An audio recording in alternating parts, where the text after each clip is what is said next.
Hi, it's Anne. Thanks for stopping by. We're going to be creating some nice landscape images today.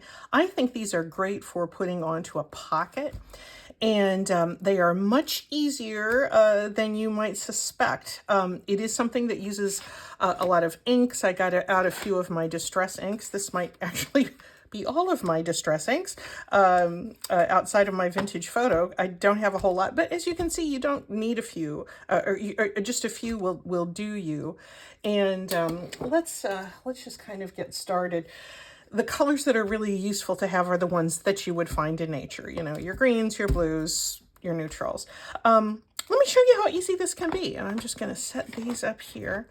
We're going to start with this little project with just a piece of copy paper. And I just cut this 5.5 inches wide because that's about how wide I want my, my scene to be. I'm going to fold it under a little bit on the edges so it'll form a gusset on the pocket. But we're just going to start with tearing. And I'm going to tear a really jagged line that might simulate what I might imagine mountains to be. I'm not a mountain gal. I've never really lived in the mountains, but I have been there many times, as I think probably most of us have. My husband is a mountain fella. He grew up in Colorado.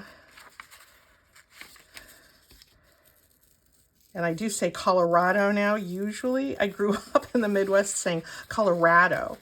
I'm always interested in those different ways that we pronounce things. But as a Colorado boy, he says Colorado. So I'm just doing a few random peaks here. And I'm wanting to make them a little bit jagged so that they definitely look like mountains. Yeah, that's going to be okay. I'm going to keep this piece because this is important. We want both of these pieces, and I'll probably do some more down here, but let me set these aside. I'm going to pull out a piece of tissue paper. Tissue paper can vary in its surfaces. This particular tissue paper came on a roll, and it's matte on one side and a little bit slick. There's just a little bit of surface treatment on the other side. I'm going to not do my inking on the slick side. I'm just going to do it on my on the matte side. And I generally want, well, I don't need that template just yet, because this is going to be 5.5 inches wide. I'm going to start making the sky.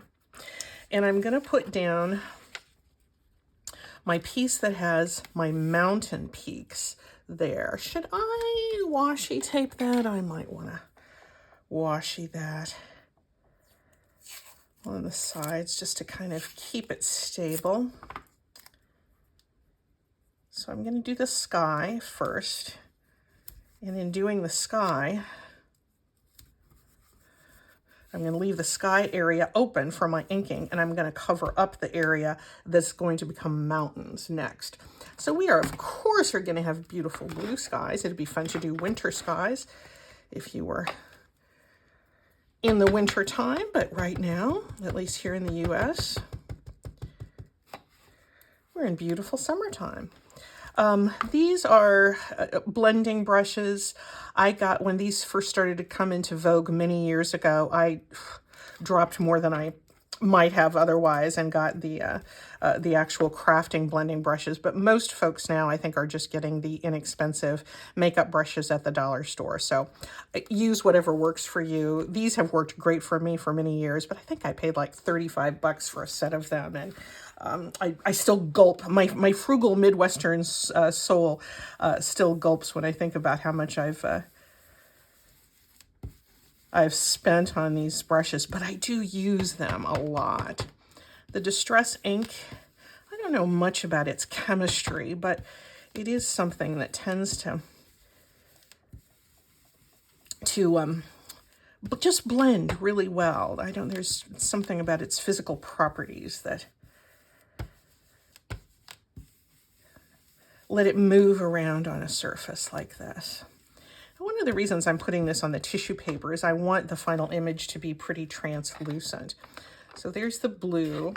I like the idea of having a little bit of pink in the skies, and I don't have a brush dedicated to pink. So I just have this little sponge topper, and I'm going to just put just a little bit of pink, kind of like it's a sunrise. And we'll actually put in the sun in a little bit. There we go. I rarely use this sponge sugar. You can see these are a mixture of distress inks and distress oxides. They have different properties when it comes to blending and mixing with water. I just put out what I had.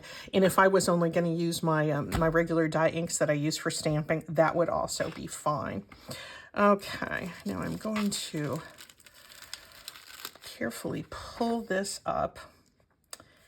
And you can see, I hope you can see here that I have a little bit of an outline there where my mountains are showing. And I'm going to put this, right, I'm going to put this down here. This is the top part. And that is going to help me mask off the sky. And then I'm going to add the mountains in under that sky. This, I know this doesn't show up very well on camera because I wanted to keep this blue fairly light. I can go back in and add some more later if I want to. But I'm just trying to match up this, the lower edge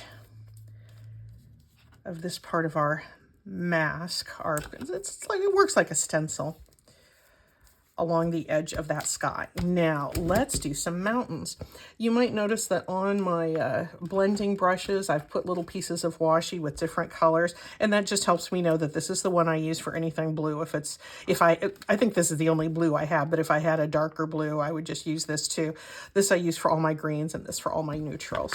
So in that sense, it was handy to have a multi-pack, but I still, if I'd been willing to wait until the product became a little more mature, I would have gotten the more economical brushes. But, you know, it's all sunk costs at this point, so don't worry about it, Anne. Now I'm just blending along this edge, and a little circular motion works well. I have done this for many years, but several of you have mentioned this in the comments too. If particularly your distress inks, if they start to get a little more dry, a little less inky, you can just spritz them with a little bit of water, and that does rejuvenate them up to a point.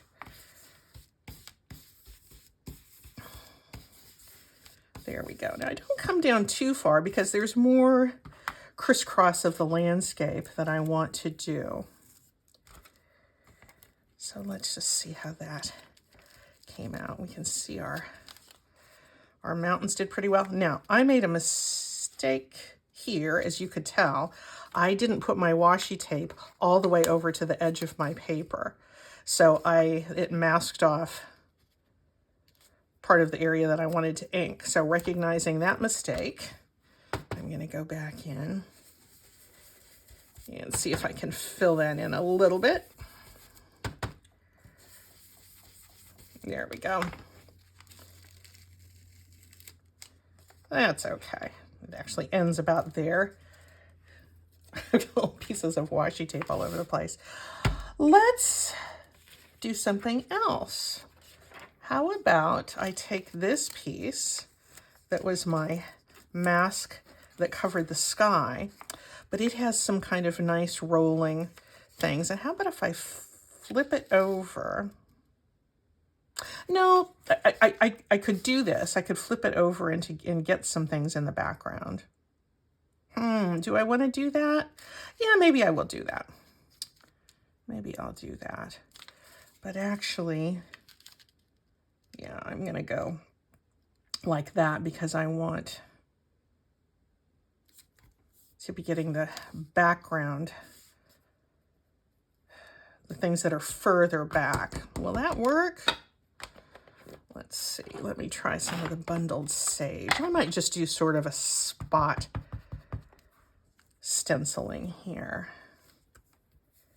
That's the beauty of this process, is you can You can use lots of different placements of this stencil. And let's see, I'm not going to go all the way across. I'm just going to go here. And I'm not worried about blending this green down into this brown area, because nature does that as well. You can kind of see how we've got some kind of green hills in the background. Let's just kind of move this over to fill in that gap.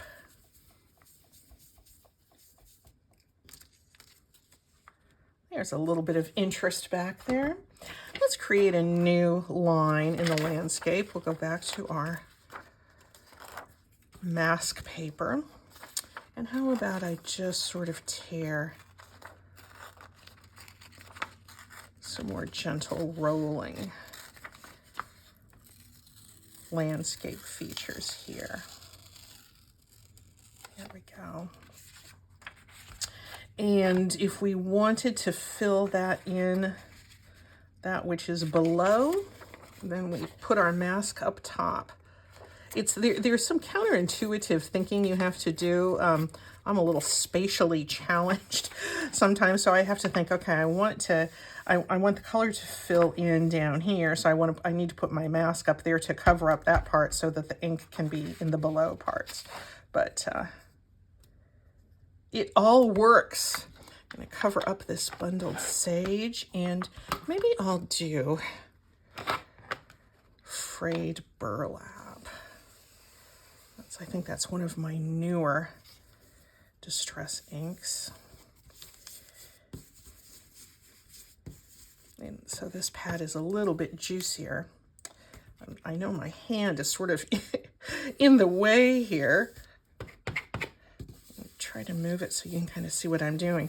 Because this pad is juicier, I've picked up some heavier ink on the brush that's made some splotches there. If that's how it turned out, I'm okay with that. And I think I need some green in this area. So I think, you can just turn things any which way. Maybe I'll leave.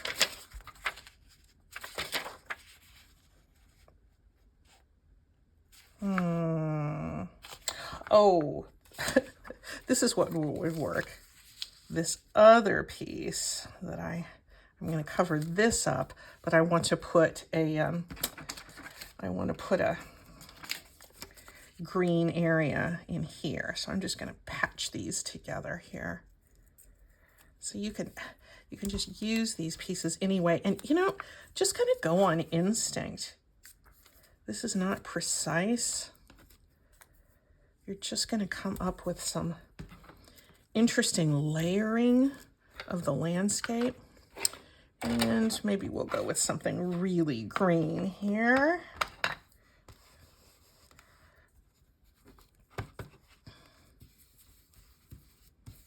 That's going to show up nicely.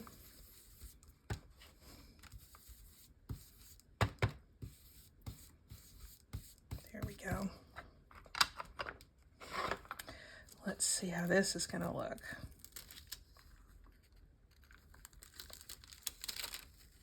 This looks nice over here, but my my green hill ended a little abruptly there, so I think I'm gonna bring in a little more green through that central part of my landscape. And I'm gonna go ahead and tear this and kind of create a new shape. There we go. There we go. And some of the green might overlap here, but I'm gonna be fine with that. It all kind of blends in. It's like nature casting shadows on itself. I think we're getting a landscape. I think you can see where we're going with that. Let's do one more sort of gentle hill rolling thing. And we'll do that. Let's see, we want to put the color below, so we put the mask above. And this is something like if you were doing a fall scene, you could put, you know, some red or some orange or something down there. I do have, I think I might go with this bundled sage. It's a little bit of a softer color. So we're just going to extend this because I want the pocket to have a little bit of depth.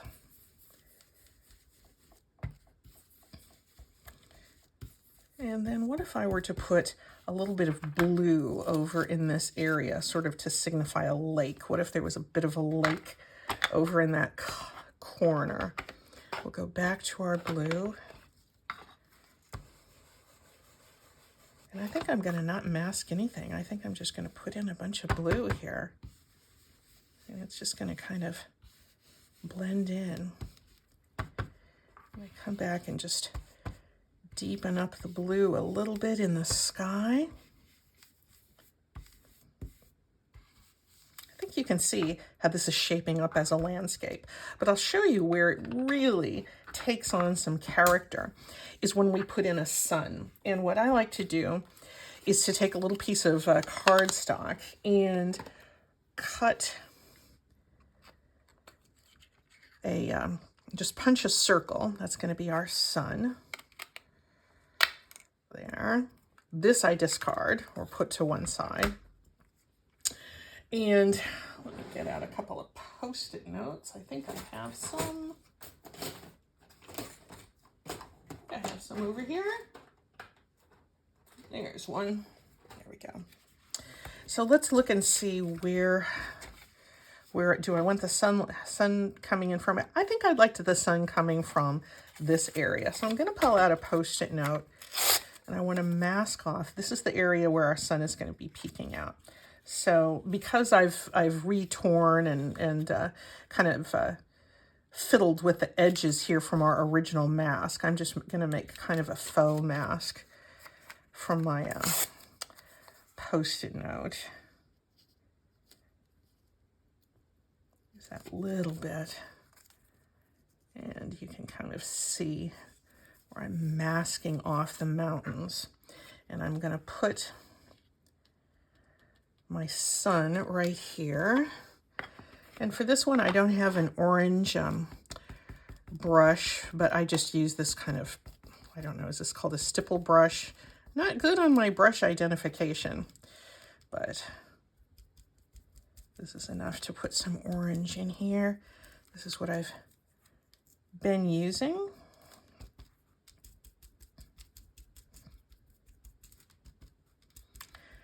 You could probably use acrylic inks with this, or I don't know if watercolor would work well. Probably not. I think it would seep too much underneath these paper stencils. But any other kind of ink that you have, try playing with this. And the big reveal when the Post-its come up. There we go. Now, I don't know if you can see here, I've left a little bit, I've got a little bit of a jagged edge there where that that circle is sort of sticking out in thin air. So I'm going to come back with my mask again right here. And I want to, I want to fill in this little bit here. I think I can get that.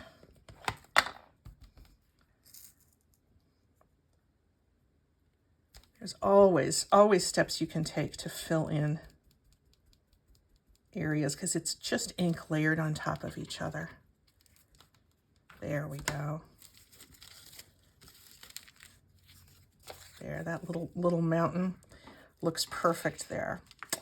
If you had some stamps that you enjoyed, or if you enjoy drawing, you could draw some individual pine trees or things like that in here.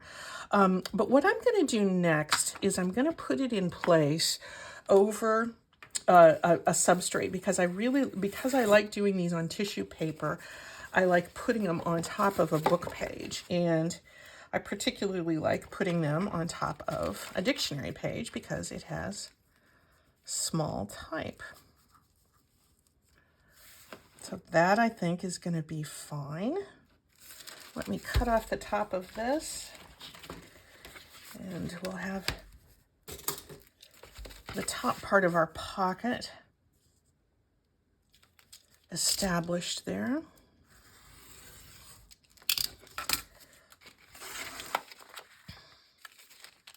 And great. Now, how wide do I want this to be?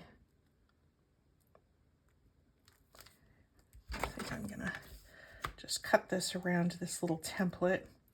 I believe I cut 5.5 inches wide, and that gives me enough space to turn it under. Did I do it 5.5? Oh, I did it only 5. Okay, well, I'm gonna cut my paper a little bit wider than that template then.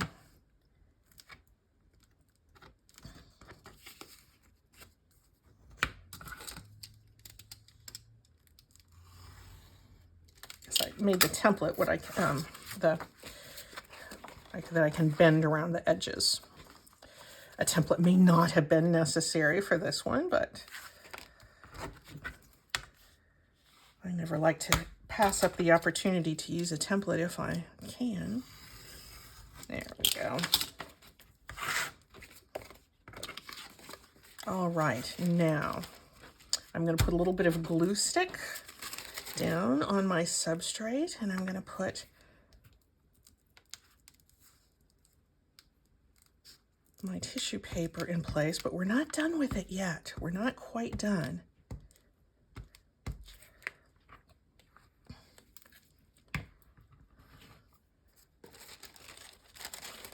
All right, I want to avoid any wrinkling if possible. It's not terrible if you get a little wrinkling in there, but I want to avoid it if I can.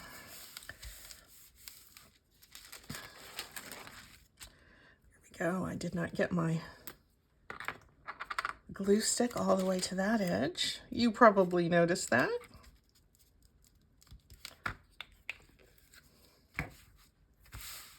There we go. Now I'm gonna, I think I want to turn it over. I think I don't want to cut it flush. I want to turn my tissue paper over the edge and kind of encase the side of the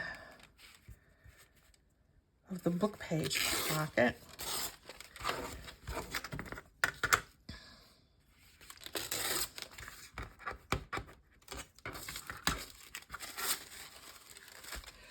This kind of makes me think of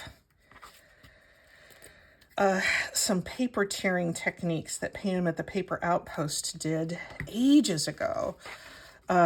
Years ago, back when I first started watching Pam, I remember seeing this, and she kind of made a collage that was a scene like this out of torn paper and book page. It was really cute. I've done it a lot since then, both on greeting cards and on things for junk journals. But I was thinking about stencils and landscapes the other day, and it made me think, gee, I wonder if I could replicate that sort of landscape effect using a faux stencil from torn paper. Okay, now, how are we going to finish this off? Well, we're going to do a couple of things. We're going to... I'm going to do that folding after we're done. I'm going to grab my gesso. And this is, it's just it's like an acrylic paint, but it's thicker and a little more transparent. And if we're going to put a little bit of snow on these mountain areas, it looks like I'm, pulling it out like, I'm putting lotion on my hands or something, but I just don't want to bother because, literally I'm going to need this much, and I don't want to bother with getting out my palette or anything. I'm just going to smudge a little bit on the top of these mountains. A little bit of a ski slope there.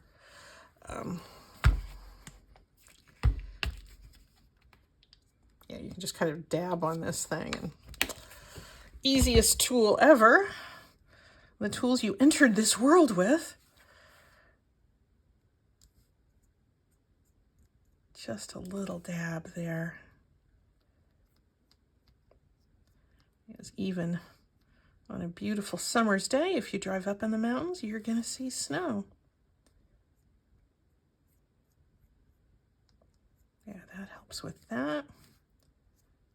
Maybe a little bit of snow down in that valley. There we go. So you might have a stamp of like a little cabin or something like that. I think I have a cabin stamp somewhere in my Stampin' Up! Stuff. You could put a word or something down there. That would be great. But another thing that you can do is, if you have a pen, I know you have a pen, you can put a little bird in there. And if you want to practice, just do a little, they're almost like a little check mark.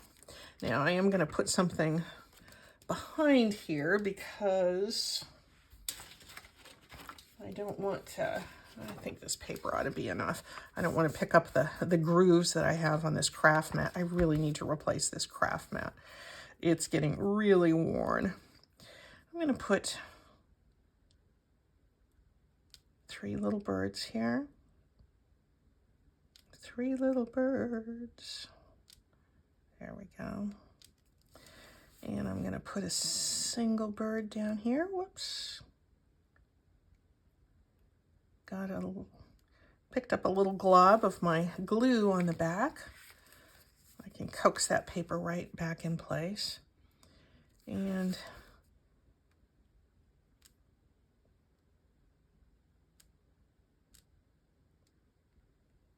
there we go. I'm thinking that this one might be nice to have some sort of a word or something here, and I just have this stamped on a scrap, timeless treasure. I think I like that. Let's distress this whole thing, and then we'll see if it needs anything else. Where's that little template? It's my 5-inch wide piece from a recent political ad. There's our new state representative.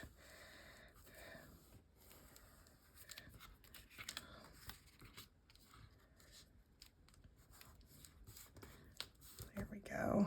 So this is now 5 inches wide, which is going to be a nice size for almost any journal.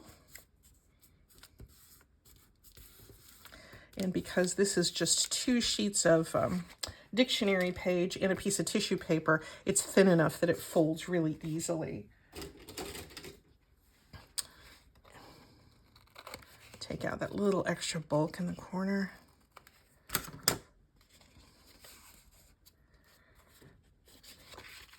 And there we have this. Now let's distress it and see how it looks and see if we need that little label.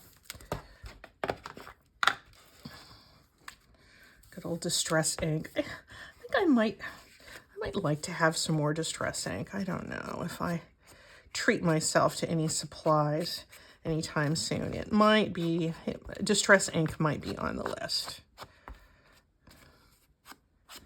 Because the colors are just so nice.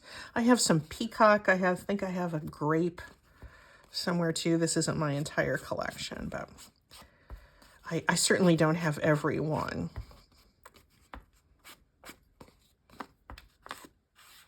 Okay, here is our little landscape. And I kind of like this extra shadow down there that kind of appeared naturally.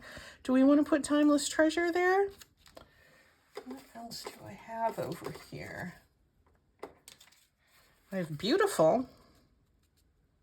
I might put Beautiful in there instead. These are just some page margins that I've done some stamping on, and keep them handy by my desk. And maybe I'll put this in my part of my personal junk journal where I talk about some of our camping and our sights that we went to see this past summer on our way to the Oregon coast, because we did go through some mountains. And let's see.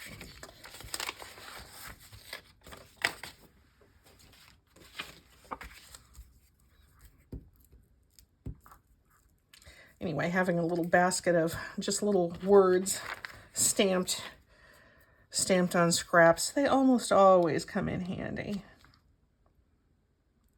There is a pocket, my friends. I love that book page showing through. You could certainly do it on more opaque paper as well. But look what we were able to do just from tearing some paper and using it as a template. I hope you enjoyed this kind of pocket or anything else that you choose to use this technique on. We'll see you soon. Bye-bye.